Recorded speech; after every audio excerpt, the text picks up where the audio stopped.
Someone asked about among the parasites about humiliation. Ooh, that's a really hits you here, and it can be a big cause for concern. However, the antidote is to know yourself, to know who you are. You don't have to be perfect now. Don't fall for what your ego says. You have to be perfect and all that. No. But you know who you are. You know where you're strong. You know where you're weak. You know what you're improving. And once you really know that, you'd be centered on you being you. You don't have to go to somebody else's idea of perfection and so on. Just don't fall for it. Those are sucker punches.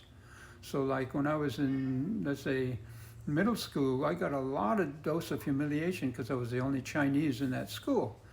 And so they'd make fun of the name or whatever. But I knew I had enough confidence in myself as a Chinese, thanks to my upbringing. My father, like, once I complained to my father, like, God, they're making fun of me all the time, Xinjiang Chinaman sitting on a fence and this kind of stuff. And so I complained to him, and he told me, like, wait, that's nothing. And I said, wait, how come?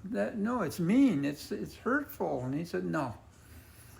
You come from a culture, Chinese, 5,000 years old, and they're Americans, they're only 200 years old. So it's like a 50-year-old man in the prime of life listening to the squabblings of a 2-year-old? No, it's nothing.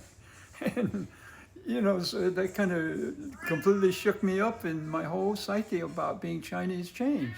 So from then on, when they humiliated me or tried to or taunt me or whatever, I knew that it wasn't in any way that I was lesser.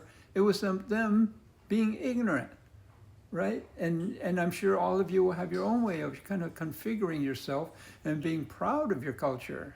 Let's say if I have a really good friend that's Latino background, and we keep saying, wow, you got two cultures to draw upon, the whole rich Latino culture and then the American culture, right? Whereas most people have just one. So despite their taunting, they're just ignorant. I mean, sometimes that's tricky to deal with, but at least it won't hit you deep. So that's the best antidote to shaming and humiliation, that kind of thing. You know yourself, who you are, and you're comfortable with yourself.